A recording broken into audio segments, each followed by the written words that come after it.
church for inviting me today. Thank you, Catherine. It's always a blessing to be in the presence of spiritual people. When I lived in India, we would do a little ritual. I think it's a Buddhist ritual also, but we would bow to the higher knowledge. We would bow to the teacher of that knowledge, and we would bow to the Sangha, which is the community of spiritual seekers. So I bow to you. And if you like, you can bow to each other, because by coming here together, we all lift each other up. So I've heard that much more is possible in a spiritual community than working on your own. So thank you all for showing up.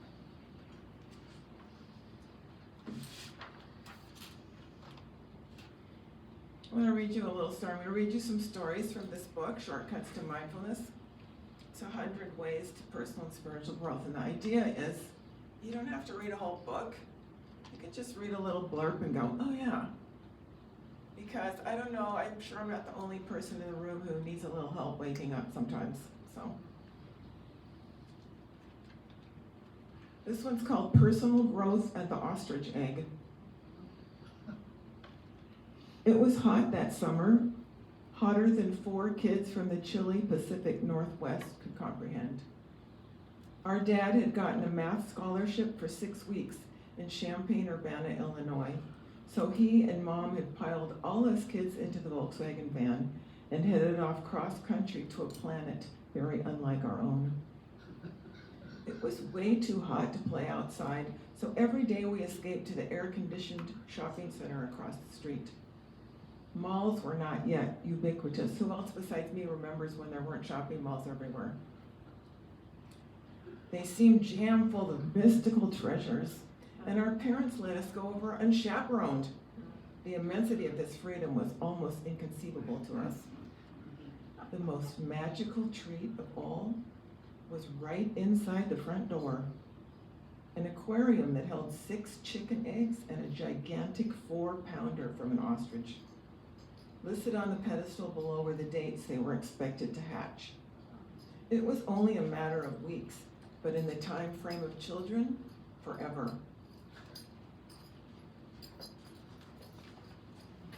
We waited every single day that summer for those eggs to hatch, and every single day we would run over to the mall to see if it was time yet.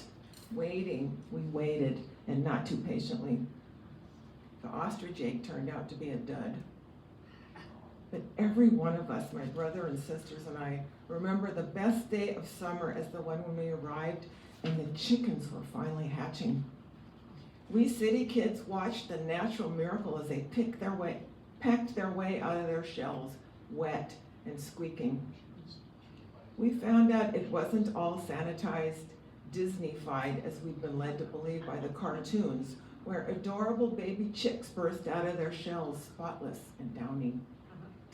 It took untold effort for them to facilitate their own births.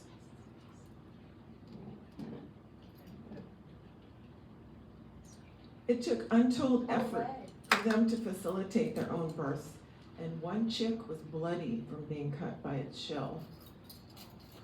I often recount this story for my patients who are grappling with why it all hurts so much. The way of personal and spiritual growth takes untold effort, and it's often bloody. It doesn't just spring out fully formed because you say a few affirmations or read shelves of self-help books. It's a painful process. There are no 2 ways about it. Quote from Khalil Gibran, "Your pain is the breaking of the shell that encloses your understanding." Just as in the birth process of the chicks, the pain and struggle involved in the birthing of oneself is not an aberration, but the most natural thing in the world. It was a really pivotal experience for me because, as I wrote in the little story, you see these cartoons where the chicks just get born, or we live in this world of positive thinking and affirmations, which can be useful, but also can keep us feeling like something's wrong if something's painful. And many times painful is important for us to learn the lessons we need to learn. So for me, when I saw those chickens and they were bleeding from the effort of becoming born, that has always stayed with me as a great metaphor for why it often hurts so much. We're all on a path of waking up, and sometimes we need a little nudge. And sometimes, as we know, that nudge is not necessarily a nudge, but it's a Mack truck. All of us are on a journey. So anything we can do to wake each other up. So that's why I wrote these little stories. Ernest Holmes said, one of the quotes I chose for today is, change your thinking, change your life. What does that really mean?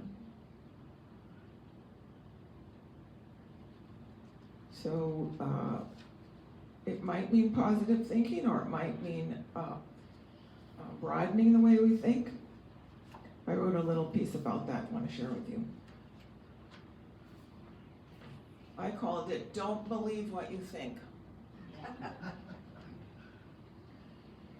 There are many reasons we practice meditation.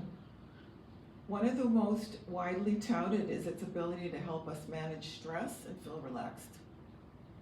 This is all well and good.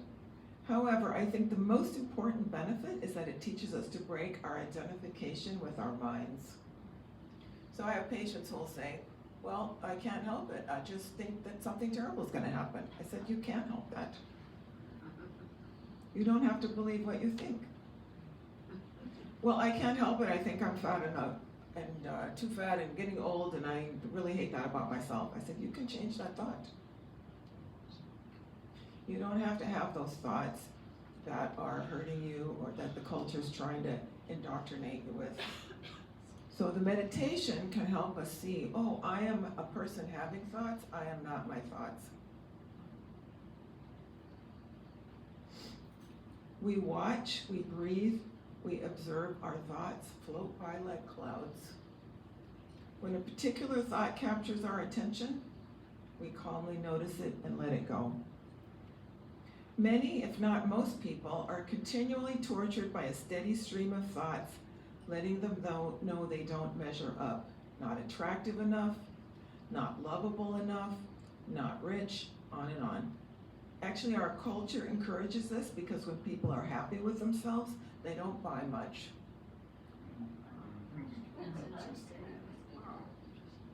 You know, I tested that out once. I was taking some voice lessons with this guy, and he was in his 70s, which seemed really old to me at the time. And he and his wife had been married for 30 years. I said, you guys are really happy. Is that true that you don't buy that much when you're happy? And he said, oh, absolutely. He said, we work, we eat, we watch TV, we hang out. We don't really need to do much. But we live in a consumer culture, which isn't, if we're all happy and we aren't buying much, then the culture doesn't keep going. So it's always telling us to be unhappy so we can consume more things. So our culture encourages this because when people are happy with themselves, they don't buy much. So better have us worried that we smell bad, could use some products or services to look younger, as if looking our age is a bad thing, and keeping up on the latest trends. These punishing thoughts have their origin in our childhoods as well as in our culture. Our parents may have been well-meaning, yet they instilled in us beliefs that we are not okay as we are, or that there is something wrong with our natural human urges and desires. Some of our parents were not particularly well-meaning. And in response to their cruelty, we made decisions that affect us today in negative ways. Children who were treated unkindly often bring to adulthood unhelpful beliefs such as that they are fatally flawed, that love is not due to them, that love is painful and abusive. These ideas are learned from poor parenting. They are not inherent in themselves. Part of the process of overcoming personal pain and suffering is to learn to stop believing every thought you think. So as Ernest Holmes said, change your thinking, change your life. It's time to put to use the techniques you have learned while meditating. We cultivate an attitude of being the witness to our thoughts rather than being identified with them. So one of my teachers said, it's great to have the mind in the car, but it shouldn't be driving. You should be driving the car. You should be in the driver's seat, and the mind should be in the back seat. And like all backseat drivers, we can tell it to shut up. I'm doing just fine. We cultivate an attitude of being the witness to our thoughts rather than being identified with them. When we notice our unhelpful thoughts such as I'm no good or no one loves me, we gently notice that this is just the mind doing its thing. Breathe and let it go. The mind is designed to be useful as a problem solver, not to run our lives. The mind is very good with challenges such as how to build a bridge, although it's never helped me with that one. Or how to double a cookie recipe. It is not good at love or happiness or meaning. It can assist us with those pursuits, but is limited in its ability. You, not your mind, are meant to be in the driver's seat of your life. Your mind is a helpful tool when you learn how to use it by not believing everything you think. So I think this is at least for many of my patients, and certainly it was for me, this is a real milestone in our personal and spiritual growth when we realize, oh, I don't have to believe that. Because until that point when we realize that, which this lesson from Dr. Holmes, we are still thinking that everything we've been taught is true. Everything our parents told us is true. Everything the religion we grow up in is true. That internal monologue is true. And as I'm sure everyone in here knows, it's a huge step in your development when you go, wait a minute, I don't believe that. I don't believe I'm sinful. I make mistakes a lot, but my intention is good. So we start questioning these things and we start make up our own mind. So my other quote from Ernest Holmes that Joe was talking about is very similar, is prepare your mind to receive the best that life has to offer. I know Greg and I were once at the Science of Mind type church with Dr. Michael Beckwith, and he said, nothing is too good to be true. We were both practically flattened out on the ground. Nothing is too good to be true. So it's very similar. Prepare your mind to receive the best. It's like you can just imagine that anything you can imagine is not too good to be true. I'm going to prepare myself for that. So I have a little exercise in this book to help us practice the best that life has to offer. This one's called, You Can Induce Bliss at Any Moment. You ready? Yes. Okay. People think that bliss states are dependent on buying and owning the right things, or being in the right environment, finding a sexy partner, I got that one down, or years of spiritual discipline. Okay. The truth is, bliss states are available to you anytime, anywhere. Ready to do it now? Such as right now. Walk with me through this technique I developed when I lived in India. Okay, the first technique is unfocused eyes. Okay, so notice right now that when your eyes look out, notice that your eyes are aggressively taking in your environment. So like, what does she look like? What's happening over there? What's going on? This is how we consume life. The Western gaze reaches out and claims the environment, penetrating, owning, and conquering. So just notice whether or not you experience that same way that your eye is looking out, taking in the environment. Now, unfocus your eyes and let the environment come into you. Just let it come in without any activity. I find this very mind-blowing. Just let all the information just come in passively while you just sit and let it come in. Okay, now put your eyes out again looking. Neither one is right, but we just don't know about the second one. So we look and then we just let it come in. So just letting it come in is more likely to state to allow bliss to enter. So just practice this. You don't have to take my word for it. Just practice. See, right now, if you can just let the images just come in. And allow yourself to be breathed. Slow your breathing down. Notice the difference between when you're doing the breathing, such as when you purposely take a deep breath, and when the breathing is happening by itself. Are you breathing? No. Something or someone is breathing you.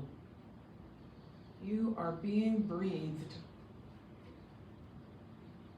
Experience yourself being breathed. No effort is required.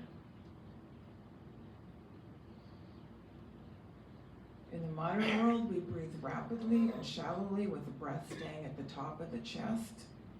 Allow that being breathed to come a little lower. If you look at statues of the Buddha, he has a big fat belly symbolizing his breath that was so relaxed that it went all the way down into his abdomen.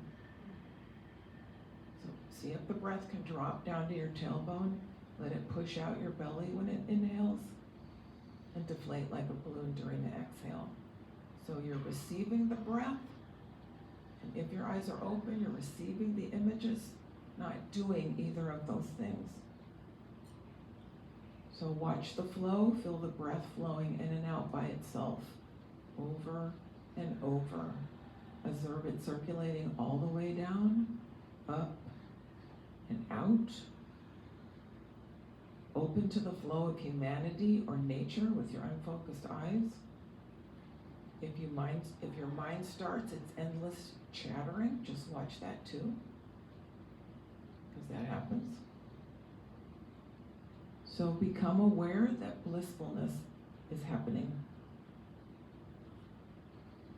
It may not be as dramatic as you've been led to believe, but there it is, flowing within you at all times, below the level of your awareness, just waiting for you to turn into its frequency. It's not anything you need to search for. It's been there all along. That current of blissfulness always running there beneath the surface. This is a technique that might be easiest to learn and practice, lying silently in a quiet room. But you can practice it on a busy city street, in a board meeting, or even during an argument with your lover. These are more challenging situations, of course, but the point of any meditation practice is to bring these higher states into our daily lives. So what I noticed when I was in the ashram, I became aware of this blissfulness, always there. I'm not always conscious of it, just like you're not. But if we unfocus, if we receive, if we don't do, there's all kinds of happiness and blissfulness we can have from doing. We're not saying there's anything wrong with it. But if we want to tap into this blissfulness that's always there, we unfocus our eyes, and we let ourselves be breathed, and we notice. There it is.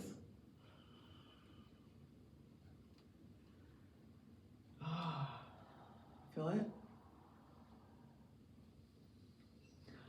So I'm going to conclude with an inspirational story that I wrote about. By the way, these books, like I said, there's 100 little bits in here, like these little short stories. I have a few copies here if you want them. If you want one, they're $10. And some people have told me they like to read one every night before they go to bed, or something like that, or if they need a little boost. So if that's helpful for you, it's here. This is an inspirational story about somebody inspirational. It's called Get Busy Living or Get Busy Dying. Does anybody remember that quote from Shawshank?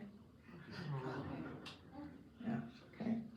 This quote from the Shawshank Redemption keeps Gary Boucher climbing mountains, both literally and figuratively, even though he has Parkinson's disease. Shortly after his diagnosis in 2007 at the age of 52, Gary read a newspaper article titled, "The Top 10 Fire Lookout Hikes in the Pacific Northwest." So far, he has checked off 8 of them, including the ones on Pilchuck, Granite, Baker, and 2 on Mount Rainier. He may not be the fastest walker on the trail, and sometimes he needs a helping hand, but, quote, "My feeling is that you need to keep moving even if it hurts," he said. "I'm going to live every year as if it's my last." In that spirit, Gary flew down to walk the 7 miles of the LA Marathon with his sister to make sure she completed the task. Parkinson's disease is a degenerative order of the nervous system with no known cause and no cure as of yet. The prognosis for Parkinson's sufferers is not good, as the disease inevitably progresses with time and causes a lessened life expectancy. The best hope for people with Parkinson's lies in the ongoing research efforts. Michael J. Fox, who has had Parkinson's since 1991, has raised both awareness and lots of money for the cause. Hope is very important, as Gary says. Gary never exhibited the shaking or tremors that most of us think of as Parkinson's. Rather, his symptoms are stiffness, rigidity, and difficulties with walking and sleep. The onset was insidious. Gary was enjoying a stroll with his father-in-law, happily oblivious to the fact that anything was wrong, until it was pointed out that his right arm wasn't swinging when he walked. Gary then started noticing that he couldn't shave or brush his teeth with that hand either, and over time, the other symptoms revealed themselves. Although there is no cure for Parkinson's, very good medications are available that provide symptom relief, and doctors often prescribe supplements such as antioxidants. Gary eats as many fresh fruits and vegetables as he can, although he is especially famous for ordering apple pie as his first course in a restaurant. Regular exercise is recommended, hence Gary's walking regime. Just as Michael J. Fox's dignity and activism in the face of his disease have inspired so many, so has Gary's just do it attitude. Gary's continual optimism, zest for life, and love for his family are daily miracles. That he is an inspiration to everyone around him, I can personally attest to, because Gary Boucher was my brother. Thank you.